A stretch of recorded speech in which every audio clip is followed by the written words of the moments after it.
Assalamualaikum warahmatullahi wabarakatuh. Alhamdulillahi rabbil alamin. Wassalatu wassalamu ala ashrafil anbiya'i wal mursalin wa ala alihi wa sahbihi ajma'in. Amma ba'du. Fa ya ibadallah ittaqullah usikum wa iyaya bitaqwallah faqad fazal muttaqun. Marilah sidang tetamu yang dimuliakan, sidang penonton, kita mulakan majlis kita dengan kita menghadiahkan bacaan Al-Fatihah kepada Nabi sallallahu alaihi wasallam dan sekalian kaum muslimin dan muslimat bisirril Fatihah. A'udzu billahi minasy syaithanir rajim. Bismillahirrahmanirrahim. Alhamdulillahi rabbil alamin. Ar-Rahmanir Rahim. مالك يوم الدين إياك نعبد وإياك نستعين اهدنا الصراط المستقيم صراط الذين أنعمت عليهم غير المغضوب عليهم ولا الضالين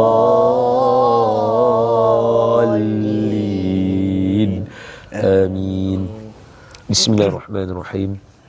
اللهم ارحمنا بالقرآن واجعله لنا إماما ونورا وهدى ورحمة. اللهم ذكرنا منه ما نسينا وعلمنا منه ما جهلنا وارزقنا تلاوته آناء الليل وأطراف النهار واجعله لنا حجة يا رب العالمين والحمد لله رب العالمين. آمين.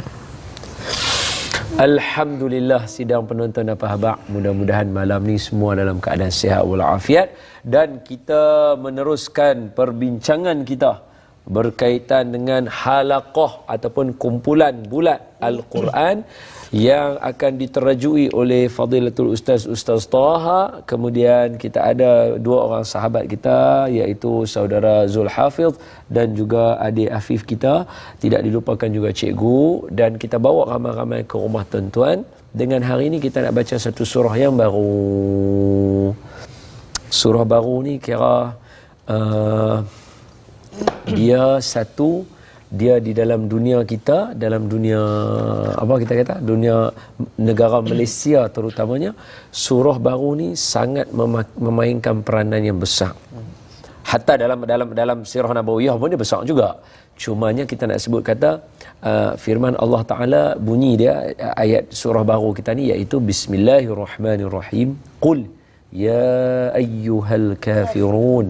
Maksud dia seolah-olah macam Nabi menyeru kepada orang-orang yang ingkar, orang-orang kafir. Nabi kata, "Qul ya ayyuhal kafirun, wahai orang-orang kafir, la a'budu ma ta'budun." Sebab apa? Dulu orang sangka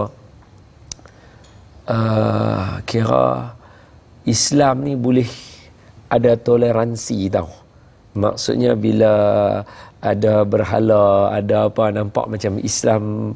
Kita bukan, memang Nabi pesan kat kita kalau berperang pun jangan musnahkan rumah orang-orang sembahan, rumah sembahan orang-orang bukan Islam. Nabi tak bagi kita musnah. Tapi bukan bermakna kita setuju. Kita tak musnah untuk asbab yang lain. Cuma nak bagi tahu kita, Afif faham tak? Maksudnya kalau kita perang, kalau kita ada masalah apa pun, kita tak boleh kacau rumah sembahyang atau rumah sembahan orang yang bukan Islam. Nabi tak bagi. Tapi bukan bermakna kita setuju kata itu adalah Tuhan. Boleh faham? Jadi kat sini ni ayat ni dia nak declare lah.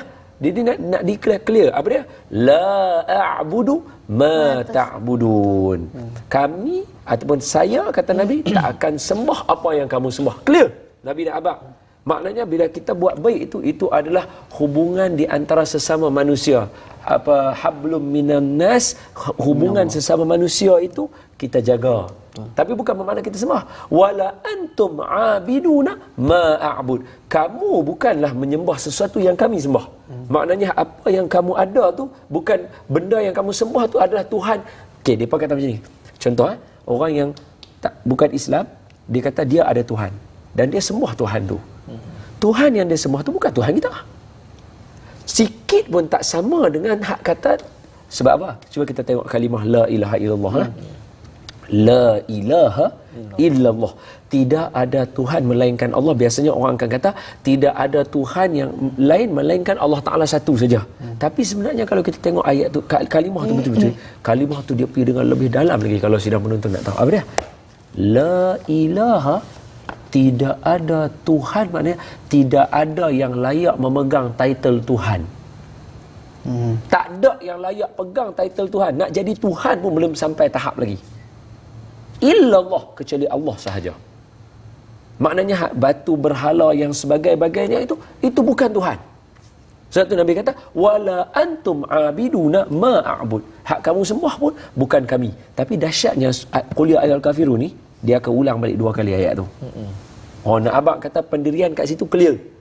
Pendirian kat situlah kita nak bagi tahu kat semua yang ada di sini, wala ana abidum ma abattum. Nabi ulang balik, Nabi kata aku tak sembah apa yang kamu sembah, wala antum abiduna ma a'bud. Sembahan yang kamu sembah tu bukanlah sembahan yang sama macam kami. Maksudnya bila kata Allah untuk orang Islam. Sebab wala antum abiduna ma a'bud. Kalau kamu nak kata Tuhan kamu tu Allah, tak sama benda tu. Dia nak pegang title tu pun tak sama. Clear. Benda ni Allah Ta'ala bagi clear. Lakum dinukum waliyadin. Disebabkan itu, agama kamu untuk kamu, agama kami punya. Nampak tak? Very clear. Nabi bagi dekat kita benda ni. Very clear. Bila Nabi sebut-sebut macam ni, orang kafir dah tahu dah. Apa dia beza ni antara kita dengan mereka. Kita ada Tuhan, mereka ada Tuhan, tapi berbeza. Sebab apa? Tuhan mereka bukan Tuhan kita. Tetapi Tuhan kita adalah Tuhan mereka. Boleh dapat dah Habib? Tu falsafah tinggi tu. Hang angguk orang faham ni. Faham? Apa dia? Tak apa, simpan jawapan tu. Simpan jawapan tu. Tak apa, malu lah nak cakap. Dah lagi Habib. Dia cuma nak bagi tahu kepada semua sidang penonton yang saya nak kasih sekalian, apa dia? Kita 30 minit Ustaz Don memang menggunakan kaedah toleransi yang baik, tetapi bila mai bab akidah kita tidak ada kompromi. Bila mai bab akidah kita tidak ada kompromi. Allah Tuhan saya, Tuhan tuan-tuan dan Tuhan semua orang. Tetapi Tuhan yang orang sembah yang seperti berhala itu bukan Tuhan saya. Bukan juga Tuhan semua orang. Boleh dapat tak? Yang tu akidah kita kena pegang betul-betul. Wallahu ta'ala a'lam. InsyaAllah kita akan tengok, dan saya duk tengok dalam Quran saya ni nampak macam banyak saya nak kena tanya ni. Apa dia? Kita tunggu selepas ni insyaAllah. Alhamdulillah, kita kembali dalam 30 minit Ustaz Don, dan tanpa kita membawa masalah, tapi sebelum tu kena ulang sikit dulu.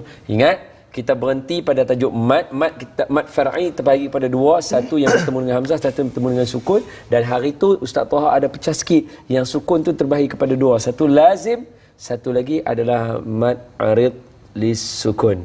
Jadi mari kita ikuti perbincangan yang bersama Fadilatul Ustaz Toha. Tafadhal mashkur. Bismillahirrahmanirrahim. Assalamualaikum warahmatullahi taala wabarakatuh. Salam. Alhamdulillah rabbil alamin, wassalatu wassalamu ala asyrafil anbiya'i wal mursalin wa ala alihi wa sahbihi ajma'in. Qala Allah taala, bismillahirrahmanirrahim, wa man yu'azzim sya'airallahi fa innaha min taqwal qulub. Ya, siapa yang mengagungkan syiar-syiar Allah Subhanahu wa taala, maka sesungguhnya itu adalah tanda hatinya orang yang bertakwa. Jadi Al-Quran ini adalah merupakan salah satu syiar Allah Subhanahu Wa Taala. Syariat Allah Subhanahu Wa Taala, yakni Al-Quran diturunkan kepada Nabi Muhammad sallallahu alaihi wasallam. Begitu juga Allah Subhanahu Wa Taala berfirman Al-Quran, "Wa man yu'azzim hurumatillah fahuwa khairul lahu 'inda rabbih." Barang siapa yang mengagungkan hurumatillah, yakni syariat, batasan Allah Subhanahu Wa Taala, ya, maka fahuwa khairul lahu 'inda rabbih, maka itu adalah perkara yang baik di sisi Allah Subhanahu Wa Taala. Dia mengagungkan saja. Yang ini agungkan maksudnya apa? Memuliakan. Jadi sekarang kita memuliakan Al-Quran Al-Karim. Amin. Kita mempelajari Al-Quran Al-Karim. Kita menghormati semua orang yang menghafal Al-Quran Al-Karim. Begitu juga Nabi SAW bersabda dalam hadis ini. Hadis ini diriwayatkan oleh Abu Musa Al-Asy'ari. Ya, jadi Rasulullah pernah berpesan kepada Abu Musa Al-Asy'ari. Rasulullah SAW bersabda, "Mathalul ladzi al-mathal mu'min al-mathal mu'min alladhi yaqra'ul Qur'an mathalu al-utrujjah." Ya? Mathalul mu'min alladhi yaqra'ul Qur'an mathalul utrujjah. Perumpamaan orang yang beriman membaca Al-Quran seperti buah al-utrujjah. Pernah dengar Ustaz Don buah al-utrujah? 5. Ya. Buah al-utrujah tak ada di negara kita ni. Buah al-utrujah ni hanya ada di tanah Arab sahaja. Buahnya wangi. Buahnya lazat. Buahnya ada yang berbentuk bulat dan ada yang sedikit lonjong. Buahnya juga lembut apabila kita sentuh. Buahnya saiz tak besar. Buahnya berwarna seolah kekuning-kuningan. Cantik bentuknya. Apabila dipotong, wangi baunya. Apabila dimakan, sedap rasanya. Mathalul mu'min alladhi yaqra'ul Qur'an mathalul utrujah, Nabi cakap. Perumpamaan orang yang beriman membaca Al-Quran seperti buah al-utrujah ni. Nampak saya dah cakap tadi, utrujah. Begitu juga Nabi cakap, innal jinna la yaqrabul bait alladhi fihi al-utruj. Nabi pernah cakap, qil, ada satu hadis juga. Rumah yang ada buah utruj ni, syaitan tak akan masuk di dalamnya. Sebab utrujah Nabi dah cakap umpama orang yang beriman. Nampak? Sampai begitu sekali. Nabi cakap qil, ada hadis mengatakan itu, buah yang ada dalam rumah utruj ni syaitan tak akan masuk. Sebab Nabi dah umpamakan dengan orang yang beriman. Ya. Hadis ni tak semestinya pada Nabi juga, kadang daripada ungkapan sahabat, asar semua. Okey, baik. Kemudian Nabi cakap lagi, wa mathalul mu'min alladhi la yaqra'ul Qur'an mathalut tamrah. Perumpamaan orang mukmin yang tidak membaca Al-Quran seperti buah kurma. Yang tadi tu Nabi cakap rihuha tayyibun wa ta'muha tayyibun. Buah tadi tu buah utrujah, baunya wangi, rasanya lazat.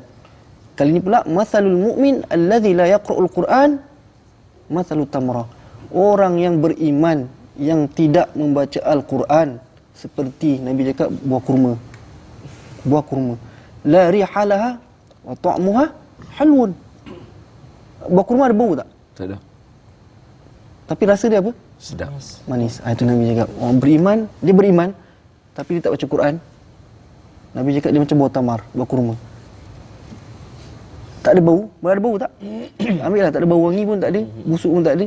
Tapi dia rasa sedap. Manis, sedap, lazat. Nampak begitu perumpamaan Nabi. Begitu juga Nabi cakap, wa mathalul munafiq alladhi yaqra'ul Quran mathalur rayhanah. Orang yang munafik membaca Al-Quran, Nabi cakap seperti rayhana. Rayhana tahu? Rayhana ni bunga ataupun daun yang wangi. Dia daun.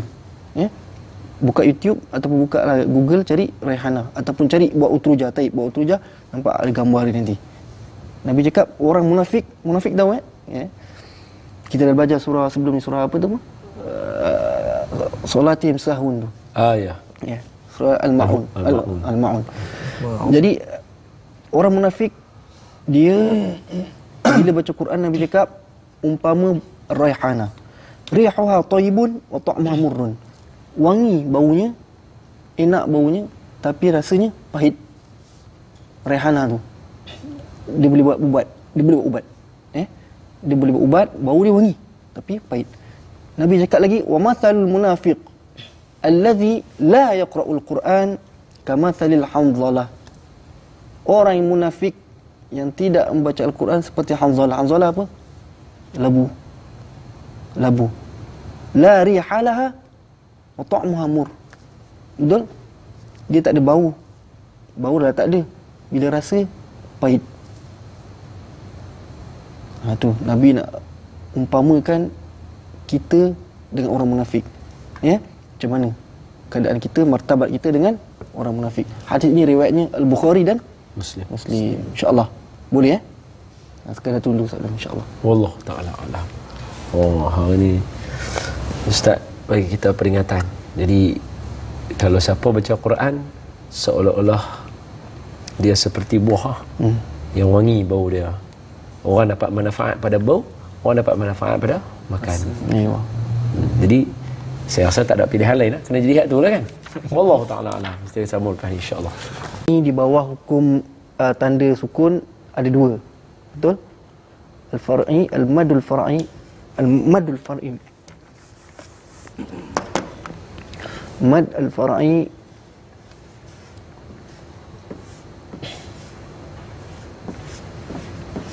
ya, di bawah mad al-far'i ini ada dua.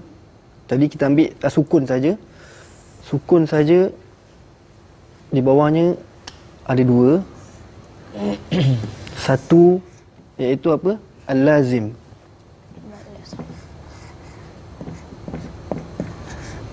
Dan satu lagi mad arid li sukun. Kita ambil arid li sukun saja. Lis sukun. Okey. Ada dua al-lazim dengan arid lis sukun. Baik, kita tinggalkan arid lis sukun, kita ambil al-lazim dahulu. Ya. Al-lazim masuk dalam Melayu juga lazim. Mesti. Bahasa Melayu mesti. Lazim mesti. Macam mana nak kenal lazim ini? Apa itu lazim? Kita dah faham huruf mad ada 3. tiga. Alif, Waw, ya. waw dan ya.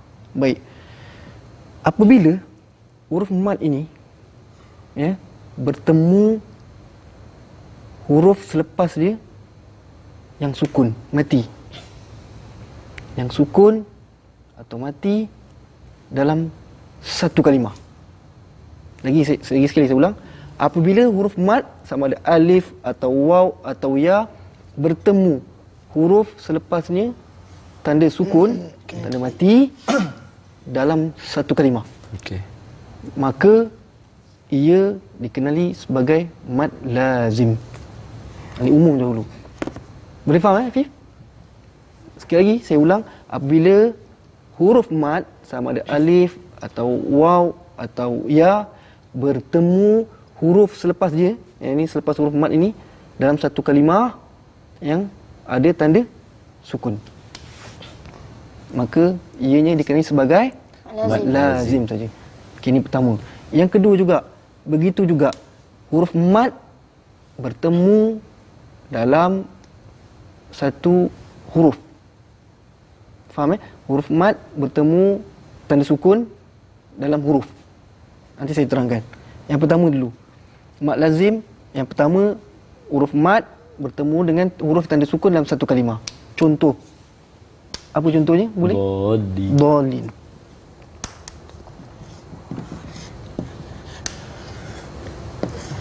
Saya terangkan satu-satu. Nampak? Ada tanda atas begini, betul? Kemudian ada sabdu. Betul? Dalam surah Al-Fatihah. Cuma dalam Al-Quran ini ada dua saja kalimah ni. Tak ada tiga, tak ada empat. Dua saja. Okey, baik. Huruf mad alif, betul? Bertemu dengan huruf selepas dia apa? Lam. Lam. Tapi lam ni sabdu, betul tak? Mana matinya? Mana matinya? Kata mati tadi. Mana matinya? Okey, baik. Sabdu ni tandanya apa? 2 huruf. 2 huruf. Kalau ada sabdu je, maka itu maknanya dia 2 huruf. Kita pecahkan dia. Ya? Kita pecahkan dia. Baik, saya padam ni dulu Okey. Kita pecahkan dia. Dia jadi macam ni.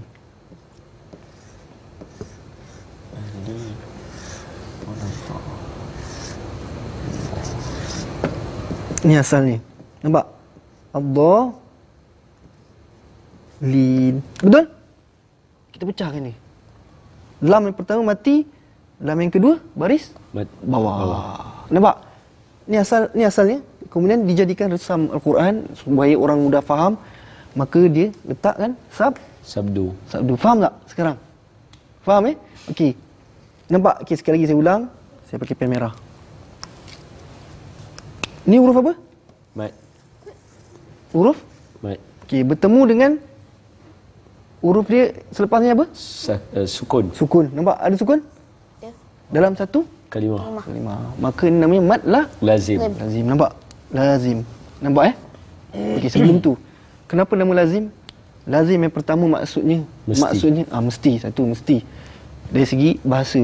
Dari segi istilah tajwid, maknanya mesti huruf mad bertemu huruf selepas dia ada tanda sukun. Mesti. tanda mat atau huruf mat bertemu huruf selepas dia ada tanda sukun dalam satu kalimah. Itu satu. Yang kedua, ta'arif lazim adalah mesti hukum ini dibaca dengan 6 harakat. Dua Dua maknanya. Okay, faham Okey, ini kalau berlaku dalam satu kalimah. Boleh juga dia berlaku dalam huruf. Contoh. Pernah buka tak Al-Quran? Pernah tengok Al-Quran? Surah Sad. Surah apa lagi? Qaf. Qaf.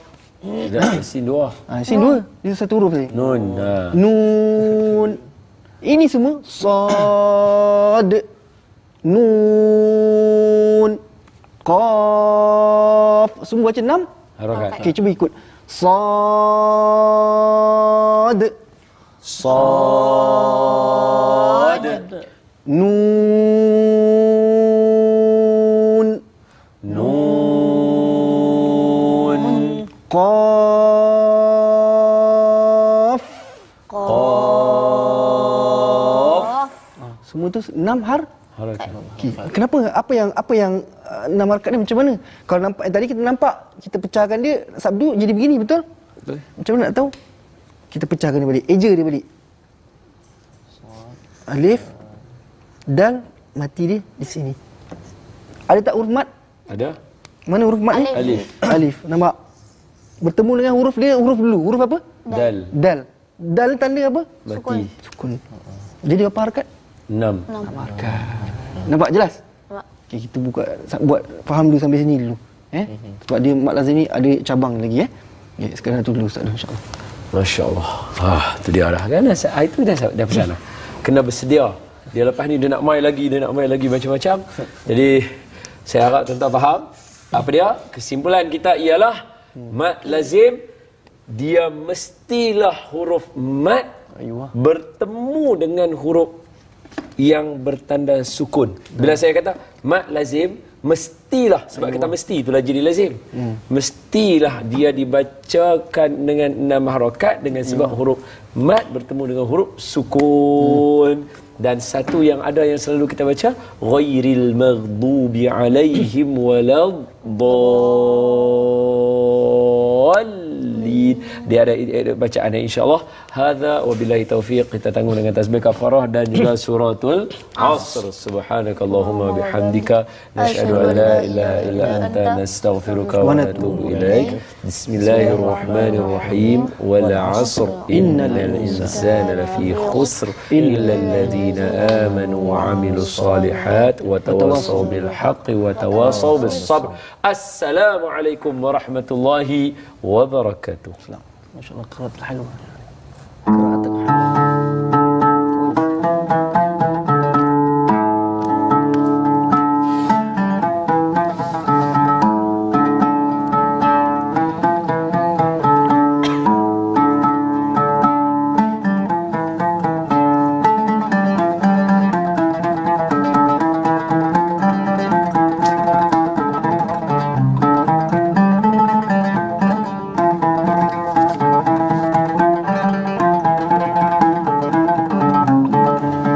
Alhamdulillah, syukur nikmat kepada Tuhan yang memberi rahmat.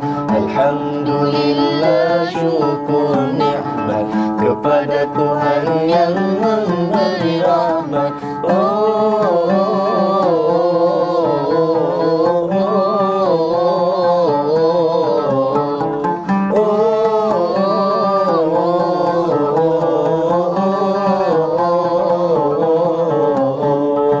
Alhamdulillah, syukur nikmat kepada Tuhan yang memberi rahmat.